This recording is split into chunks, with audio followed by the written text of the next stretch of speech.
voleur, je suis méchant.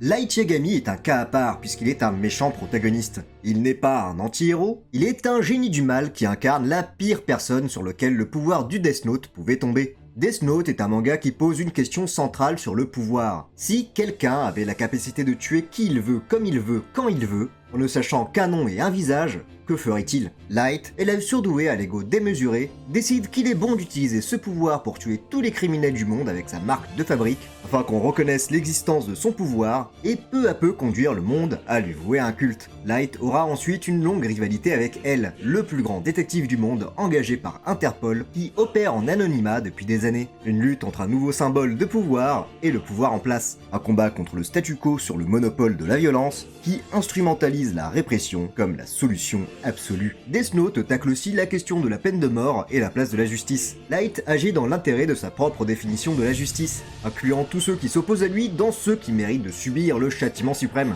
Bien que la question morale sur la peine de mort est abordée au début, dès que la rivalité entre Light et elle commence, Death Note nous montre jusqu'où Light est prêt à aller pour mettre à exécution ses plans mégalomanes. Light est mis en scène comme la personne la plus malfaisante de l'univers, au point où ses expressions faciales, quand son plan se déroule comme prévu, deviennent limite des gags récurrents pour les auteurs. Le rôle de Light comme grand vilain n'est absolument pas à remettre en question. Il est extrêmement cruel, mesquin et immature de surcroît. Il n'a aucun problème à utiliser ses proches comme des pions disposables, créer de fausses amitiés pour aboutir à ses plans, irait même jusqu'à tuer sa propre sœur pour éviter d'être soupçonné. Et la liste est encore longue. Un exemple d'à quel point Light peut être minable vient de mon épisode préféré où il suit la veuve d'une de ses victimes pour découvrir son nom avant qu'elle ne dépose son témoignage. L'épisode est un portrait parfait du personnage. Il passe tout l'épisode à mentir, à réfléchir à toutes les manières qu'il a pour découvrir son nom, même les plus violents et abjects. Et puis j'ai affaire à une femme. En cas de nécessité, je peux toujours recourir à la force. Et une fois qu'il réussit à convaincre cette femme vulnérable qui peut lui venir en aide, il la condamne à se pendre et en profite pour la narguer et l'humilier. Light se caractérise dans son ingéniosité tordue, où il pensera aux moindres détails pour ne pas se faire choper. Il aurait pu dominer Hollywood car il joue constamment la comédie. La narration de Death Note met toujours l'emphase sur le décalage entre l'attitude et les réponses de Light avec ce qu'il pense réellement. Le lecteur est toujours au courant de ce que Light pense vraiment. Et c'est d'autant plus révélateur qu'à chaque réponse émotionnelle qu'il perçoit ou assimile avec les autres est complètement hermétique à son esprit. Light est un lâche qui ne change jamais et n'utilise son pouvoir que pour lui-même. Mais toutes ces caractéristiques font de lui un personnage extrême, voire exagérément maniaque. Light est absolu dans tout ce qu'il est parce que ça le rend très amusant à regarder. Le mec peut faire un câlin ou manger des chips avec des cœurs épiques derrière, et tu te dis que c'est le plus grand des génies du mal. La seconde moitié de Death Note est d'autant plus intéressante. Une société totalitaire paranoïaque où il dicte le droit de vie ou de mort sur toute la population, où son culte hypnotise les masses et dissuade toute dissidence par la peur. Mais Death Note marque un dernier coup de génie sur sa fin. Light est rattrapé par son orgueil, avouant son identité par un dernier excès d'ego et de cruauté, et voile le masque. Après l'avoir tellement semé, il finit par rencontrer la mort lui-même. Et le voilà, celui qui se prenait pour un dieu, à supplier ceux qu'il a trahis dans la boue. Light est l'ultime bourreau qui ne voulait pas mourir. Après avoir fait de Light la personne la plus pathétique et monstrueuse, sa mort inévitable est annoncée dès le premier chapitre par Ryuk et bizarrement cathartique. La question finale que pose Death Note ne se résume plus à ce qu'on ferait avec un pouvoir immense entre les mains, mais plutôt, donnons-nous raison à Light si on pense qu'un homme aussi machiavélique, destructeur et mégalo que lui méritait de mourir. Je suis le voleur, je suis méchant.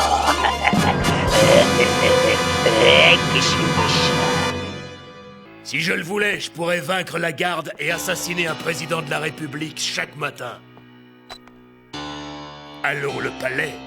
Surveillez bien le Premier ministre. Dans 1 heure, je vais venir pour lui casser la gueule.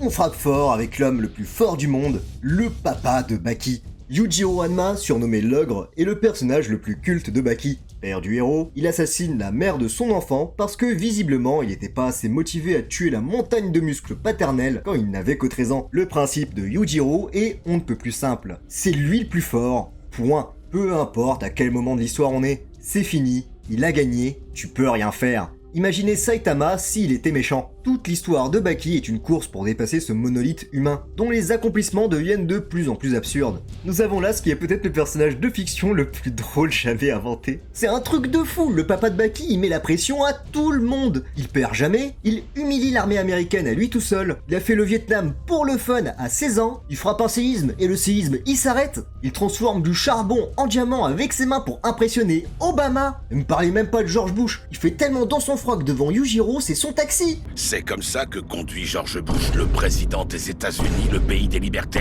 Même qu'il est tellement alpha qu'il peut détecter quand son fils fait du sexe. Il le fait 3 fois par jour et qu'il a violé un alpiniste pour prouver qu'il est le seul homme sur Terre. Et que toutes les autres sont des femmes.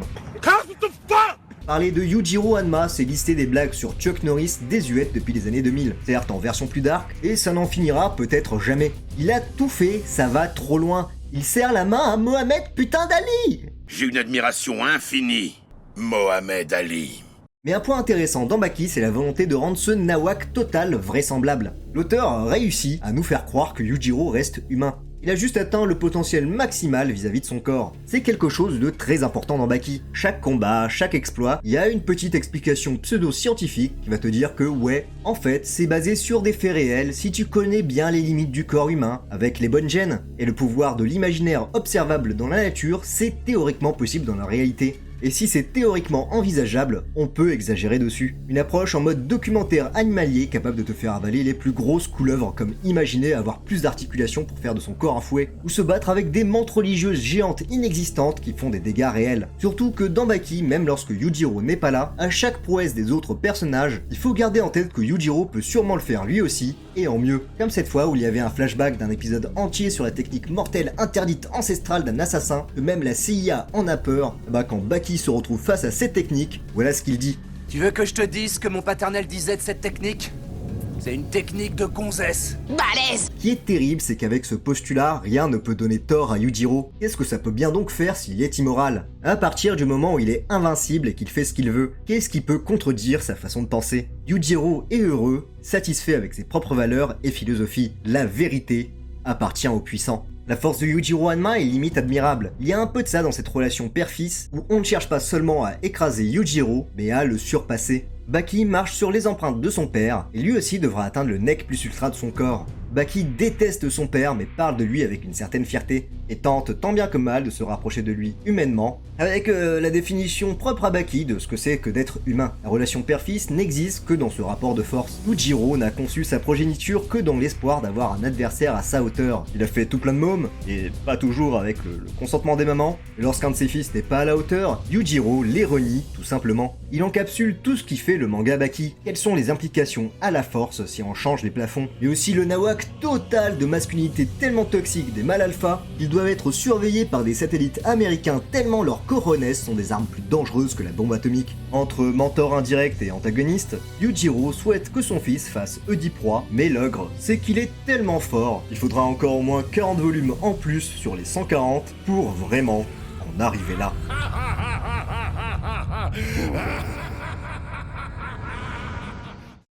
Je suis le voleur, je suis méchant. Je suis méchant. あ、そういえばそうだったな。わしの名は兵道和孝。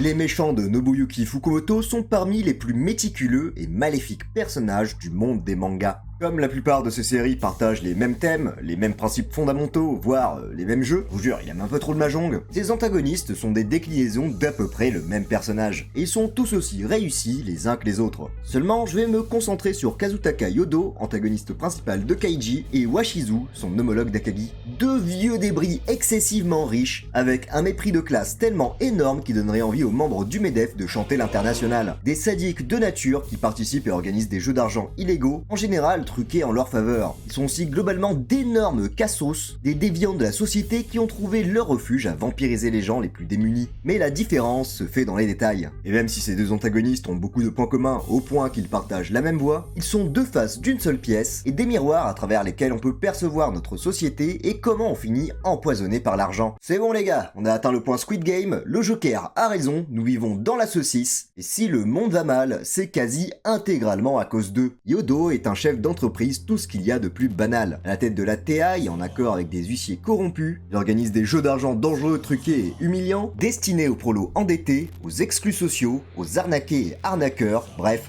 ceux qui ont désespérément besoin d'argent. Jeux qui sont pour la plupart conceptualisés pour que les pauvres se battent entre eux, se trahissent et plongent encore plus profondément dans le désespoir et l'enfer des dettes. Yodo se régale à voir les gueux se foutre sur la gueule, organise des jeux macabres avec d'autres ultra riches sur des jeux mortels éprouvants à regarder. Il se considère comme l'élite de l'humanité en reléguant tout le travail à ses subordonnés et s'enrichit toujours sur la souffrance des systèmes qu'il conçoit. Les jeux sont truqués pour ne jamais permettre un déficit à la TI. Les rares gagnants volent les ressources des gens déjà endettés et les perdants finissent dans des goulags souterrains où ils sont obligés de travailler jusqu'à leur mort sans avoir assez de crypto-monnaies pour même une petite bière. Tous les participants finissent par profiter à Yodo, qui devient une sorte d'incarnation micro du capitalisme, avec toutes les nuances qui vont avec, jusqu'à la création d'un simulacre de démocratie pour le légitimer, qui n'en est pas vraiment une vu qu'il est le seul à décider comment ça marche. Et contrairement aux militants communistes, il a lu la théorie car il fait une distinction entre sa classe et sa richesse, fabulant un avenir où il serait toujours l'élite de la société, même en cas d'apocalypse nucléaire. Il maintiendra toujours sa position, ses moyens d'être toujours aux manettes, qu'importe les circonstances. Un parasite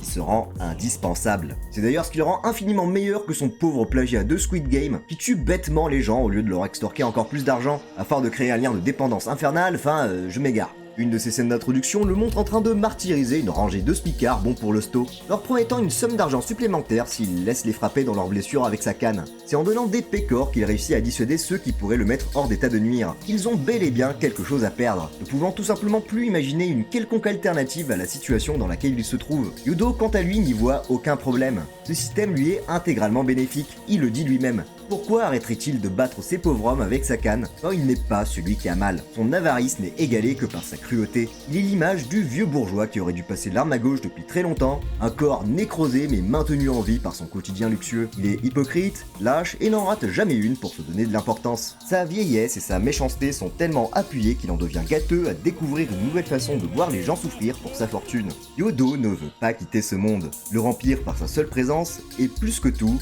reste et restera invaincu. Tous les paris de Kaiji face à lui et ses jeux truqués finissent toujours en échec. Et les rares fois où Kaiji réussit à lui extorquer de l'argent, ce n'est jamais directement ou assez pour se débarrasser de lui ou de son statut. La défaite de Kaiji au jeu de la tombola est l'une des victoires du mal les plus difficiles à accepter. Yodo est intouchable.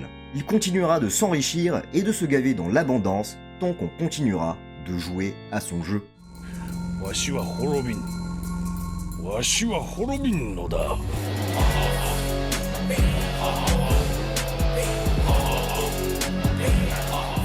Washizu est tout comme Yodo, richissime, psychopathe et imbu de lui-même. Il organise des jeux de mahjong mortels avec des jeunes dans le besoin qui doivent littéralement parier leur sang avec des règles uniques qui sont complètement en sa faveur. Aliéné par sa richesse, il éprouve de plus en plus de haine envers la jeunesse, ne supportant pas que son pouvoir parte avec lui avant qu'une génération le succède. La différence entre lui et Yodo se situe plus dans la différence des personnages principaux, Kaiji et Akagi, rappelant à quel point un antagoniste existe pour compléter les protagonistes.